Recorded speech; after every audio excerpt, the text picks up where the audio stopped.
Alright guys, Manchester City have just beaten Arsenal in the FA Cup, and it was a game where it was certainly interesting and it was played at high quality, but I don't think it was as exciting as a lot of people predicted it to be.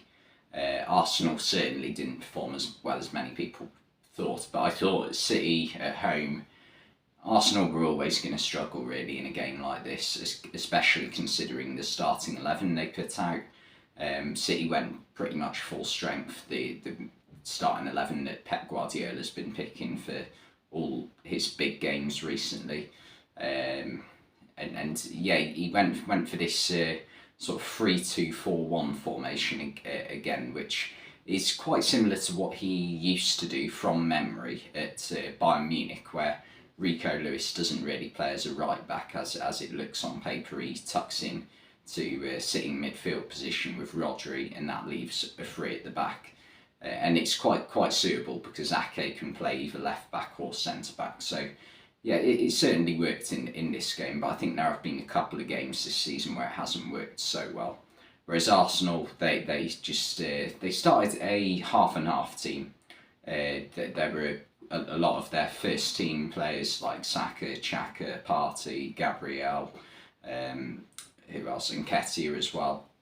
However, they also played a few players who haven't had much game time at all recently, like Tierney, Tomiyasu, Holding, Vieira, and even Trossard got his first start out on the left wing. And yeah, Arsenal, they never really got going in this game. There was never a period in the game where they were constantly troubling their opponents like they have done in pretty much every game they have played this season. There were a couple of occasions in the first half where Ortega was tested and had to make a couple of saves. But other than that, it was quite comfortable for Man City throughout this game. And I don't think Man City themselves really hit top gear until the second half, and that was after they brought Julian Alvarez on about 10 minutes into the second half, as well as Kyle Walker actually.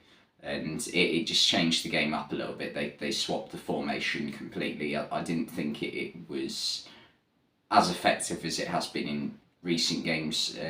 The 3-2-4-1, I thought the 4-2-4 that they played afterwards with Mahrez and Grealish out wide and then Alvarez and Haaland down the middle, just it was a lot more suitable for this game, given that how Arsenal, especially at the first 25 minutes of the second half, had made a couple of changes at half time, brought Lokonga on for Thomas Partey. Now Lokonga is a player I don't think is at the level of a Champions League team in the Premier League. I just don't think he's good enough, plain and simple, really. And when you're playing him in a midfield alongside Granit Xhaka and Fabio Vieira, who is a very good technical player, but is still someone who has yet to really play many big games for Arsenal. He's had a few games this season, like against Oxford, and against Brentford in the league as well, where he's looked really good. But this is the first time I think from what I can recall, that he's played against another big team, like a top four title rival, whatever you want to call it. So I thought Man City didn't have to worry about the Arsenal midfield as much as they might have done had Odegaard and Thomas Partey played alongside Xhaka for the entirety of this game. In fact, really, it was Thomas Partey going off at half time, which I felt changed the game a little bit, because he just offers so much in terms of breaking up opposition attacks and starting attacks for Arsenal as well. So that was the big miss, I thought. However, the one thing that changed at half time was Rob Holding coming off. Now, Holding, he definitely does the job for Arsenal, and watching that Amazon documentary that came out, and it was at the start of this season, you can clearly see that he is, an important figure within the club, certainly a big voice in the changing rooms. But I just still thought he was out of his depth when dealing with Erling Haaland in the first half. He did well on a couple of occasions to stop him from potentially going through on goal, but there were other occasions where it was like, right, he's just completely out of his depth. Get William Saliba on, and Arteta did that because Rob Holding had this way of man marking Haaland, getting really tight to him, and with the speed that Erling Haaland's got, it's a dangerous game, and he got booked before half time, and yeah, Arteta definitely made the correct decision to take him off. In fact, the Man City goal came from a few minutes of high intense pressure from City on Arsenal's goal. They hit the post moments before from Alvarez, a really good long shot. Came out, and I think it was Grealish who laid it off to Ake, and it was a really well taken finish from Nathan Ake, in fact, on his weak foot actually, and in a moment where, you know, he could have just lashed at it, he calmly picked out the far bottom corner and gave Matt Turner in the Arsenal goal absolutely no chance of saving it. Yeah, Nathan Ake had a brilliant game, I thought. It certainly wasn't a thriller, this game. That there's obviously this is the first of three in terms of fixtures between these two clubs. There's two in the league in quick succession. I think both within the month of February, in fact. And yeah, I think Arsenal have a much bigger priority than the FA Cup this season.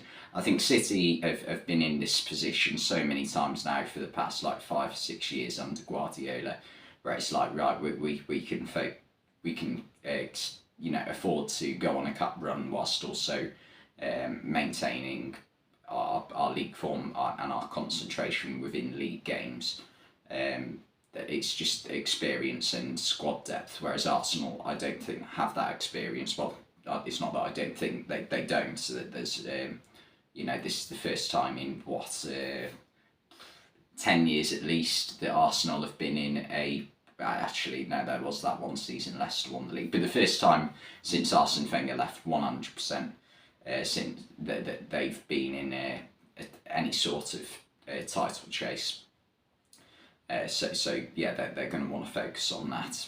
So yeah, City, they can afford to, you know, try and, you know, go for a few things. The Champions League as well, obviously, it starts again next month. And yeah, in the end, City were the better side, and Arsenal didn't really do enough in the end. There were a couple of, you know, very short spells where they tested Ortega. I think mostly came in the first half an hour of the game. But other than that, City never really looked out of control in this game, and the first team to reach the 5th round of the FA Cup this season. But yeah, we'll get into player ratings. We'll start off with Man City. Ortega I've given a 6, made a couple of good saves in the first half, but other than that, I didn't feel as though he had an awful lot to do, especially in the second half. Stones and Akanji. Stones went off half time injured. I've given both of them 6s. Solid performances in defence. In fact, actually, I'm going to up Akanji to a 7. Akanji had a really solid game. He struggled with Trossard a little bit in the first half in opening minutes, but second half, especially when Martinelli came on the pitch as well, kept him very quiet. I think he was helped by Kyle Walker coming on though as well. But I'll give him a 7. And then Ake, my man of the match for this game. There wasn't many picks I could have gone with for man of the match, but he defended very well and took his goal brilliantly, so I think that's enough to give him man of the match in this game. And then in front of the defence you had Rico Lewis and Rodri. I've given both of them 6s. Rico Lewis went off around the hour mark, I think. Had a decent game, and same with Rodri really. I thought in the second half, with the midfield that Arsenal had out, as I've already said, I thought that they didn't have too much trouble dealing with it or, you know, keeping control of the ball. And then Mahrez, I thought, was a little bit quiet in this game. Mahrez has been on a bit of a hot streak recently, but this game, there weren't many occasions where he caused many problems, to be honest. So yeah, I'm giving him a 6.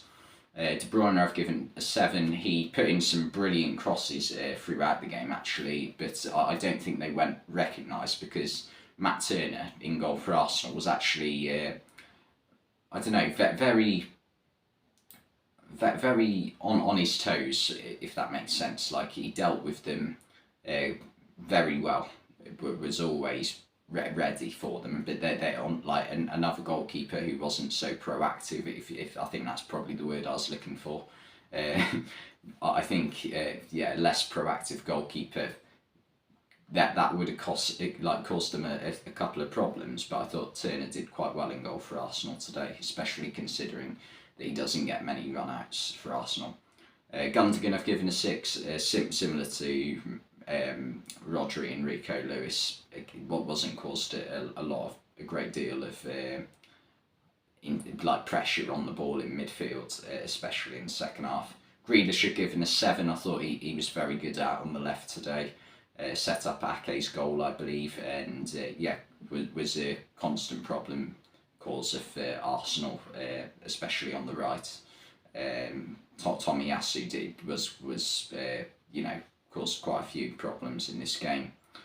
Haaland, I've given a 6. He caused Rob Holding and Gabriel, in fact, as well, problems in the first half, but was quite quiet second half. And I thought there was one chance which he did really well to create for himself in the first half, which on another day I would really expect him to have scored that.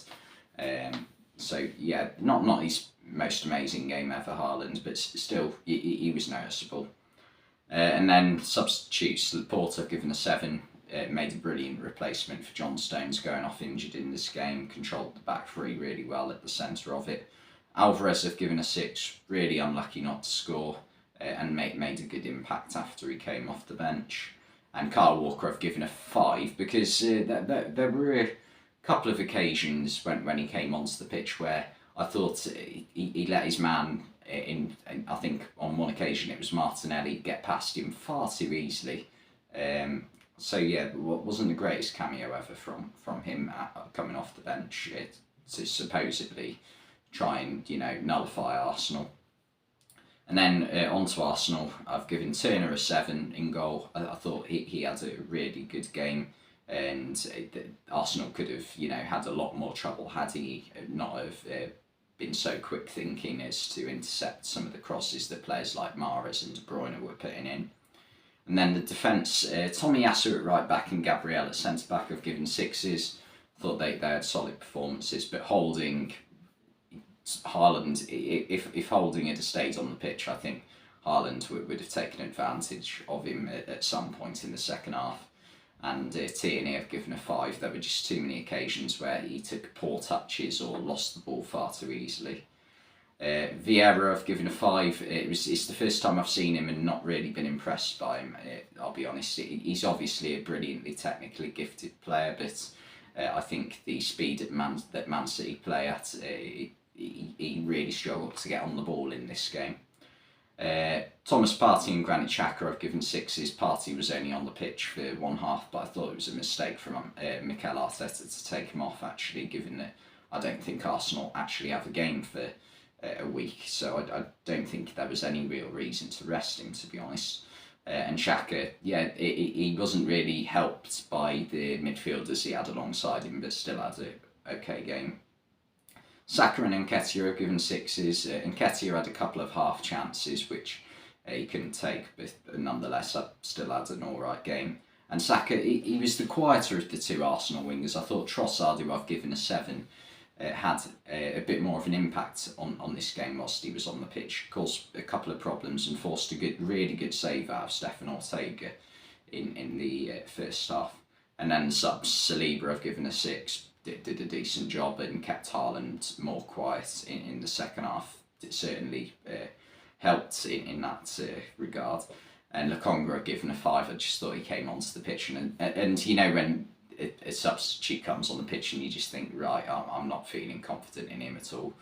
It was one of them. I thought I just think he's not at this level. He can. I think he's good enough to play or do a job for a team lower down in the league, but I just don't think he's cut out for this level personally. He's an alright player, but he's just not a Thomas Partey backup, if that makes sense. But yeah, this was still a good game to watch. Man City through. I think that might have done Arsenal a favour in disguise. But anyway, thanks for watching this video, and I'll see you next time.